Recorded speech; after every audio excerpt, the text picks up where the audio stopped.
In the preservationist community, I think it is natural for many of us to want to preserve specific things, especially where locomotives are concerned.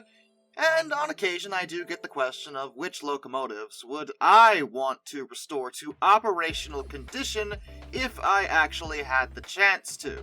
As a general rule though, the locomotive has to still exist.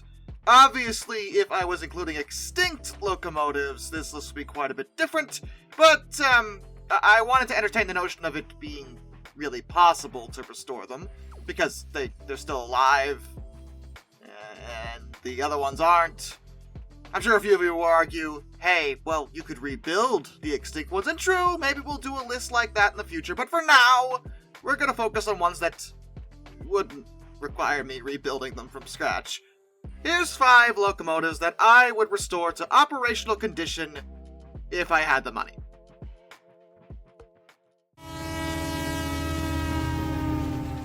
Either one, or both, of the New York Central Mohawks. I think a lot of people would agree with me on this particular choice, as New York Central 3001 and 2933 are not only the 2 last surviving Mohawks, but 2 of the few New York Central steam locomotives that still exist. I've gone over plenty of times before how Alfred E. Perelman wound up scrapping a lot of different locomotives, including all the Hudsons and all the Niagaras, but 2 of the Mohawks scraped by. 3001, it was an L3A, was actually sold to the Texas and Pacific Railroad to replace number 638, which had been on display at the Texas State Fairgrounds, where she was heavily vandalized and scrapped. But 3001 would survive in that capacity until the city of Dallas, Texas donated her to the Museum of the American Railroad. She's no longer there, though. Now she sits in Elkhart, Indiana, at the National New York Central Railroad Museum. 2933 is a little bit different because she was actually directly presented by Perelman to the National Museum of Transportation in Kirkwood, Missouri. She actually is the only large New York Central locomotive to be directly donated by them, and she's still at the museum today. Now many, I believe, would like at least one of these locomotives to be put back into operation, and I agree, that would be really cool, but neither museum seems to have any plans in doing that anytime soon, and it's probably due to the expense involved. Mohawks are 282s, technically making them mountain types, and they're big and expensive, and the museums don't have that much money to do, plus then where would you run them, and a whole bunch of other issues. I mean, I'd like to, obviously, they're on this list, but so far it does not appear that there are any intentions to allow either of the Mohawks to run again. I do think it would be a nice idea. What do you mean the Mohawks are still running in the modern day? I said they should all be destroyed! Well, you did give 2933 to the museum. I mean, you let her live. I was drunk. It's not my fault. I feel like drinking heavily is exactly your fault, honestly. Don't you dare question me, Barry. I want those steam engines now! Pennsylvania Railroad 6755. 6755 is another mountain type, built in 1930 for the PRR by their own Altoona Works, and she is a member of the M1B class, designed for mainline freight service. She was retired in 1957, but she was one of the lucky few Pennsylvania Railroad steam locomotives, particularly larger ones, that did wind up being saved. She is the only survivor of her type. All of her sisters were destroyed. The reason I'd like to restore her is, well, there's a couple things. Other than the fact that, like I said, she's one of a kind and a very unique piece, there aren't a lot of Pennsylvania Railroad steam locomotives left, let alone running, but also she's not looking too hot lately. While she is in a museum, on static display at the Railroad Museum of Pennsylvania in Strasburg, she's been kept outside, and that has caused severe exposure to the elements. Her boiler jackets were even removed in the 2000s because of this problem. The museum has expressed interest in finding a place for her inside, but as far as I understand it at this point, that still hasn't happened, she's still outside. Guys, she is very distinct. Please, just put a tarp over her. Do something. Come on. As such, if I had the money, I would of course love to at least cosmetically restore her, or completely restore her. I think it'd be great to have her run again, plus she's already in Strasbourg. And while Strasbourg isn't the largest railway in the world, and she is a mountain, they did handle 611, and 611's even bigger. So I think 6755 deserves a second chance at some point, but as of now, again, there don't seem to be any plans to actually do that, though at the bare minimum, I would like to see her actually put inside! Please. Grand Trunk Western 5632.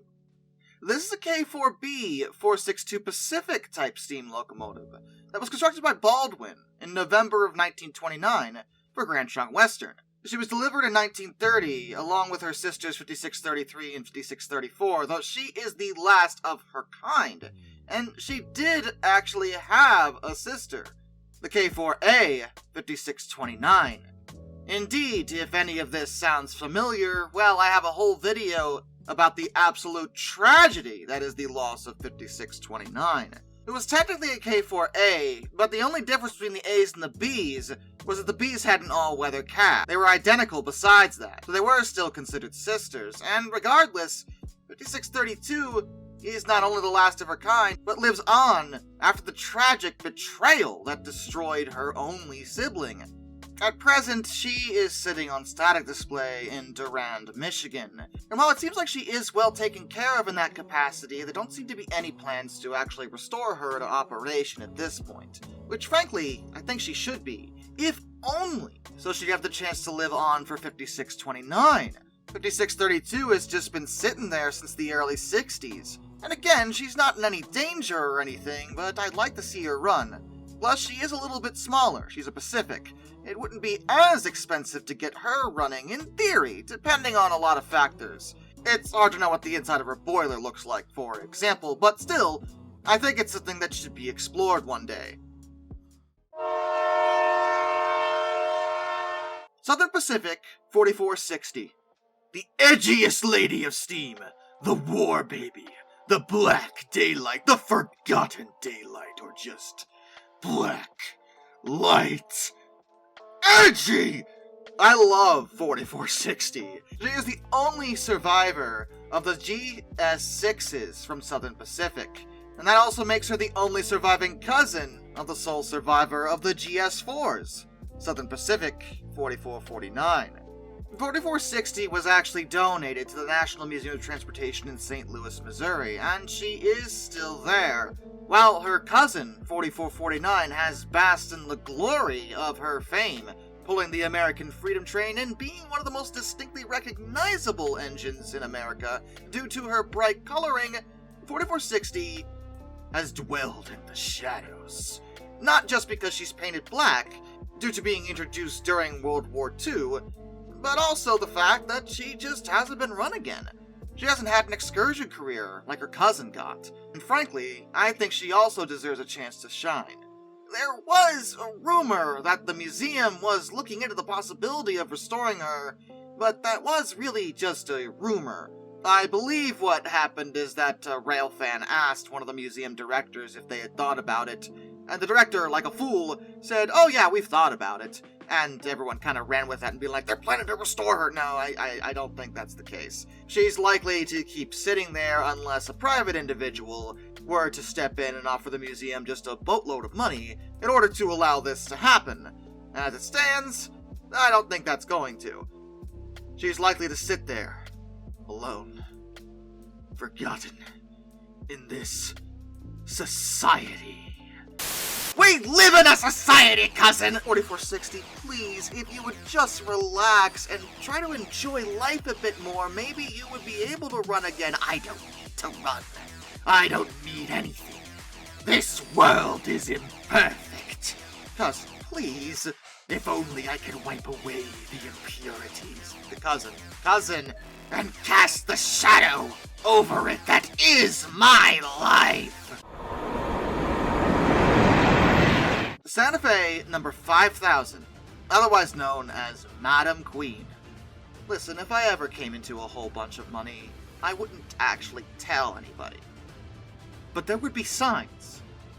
And the sign would be, I am going to restore this engine because the fact that she is still sitting in Amarillo, Texas, and has been since 1957, drives me nuts.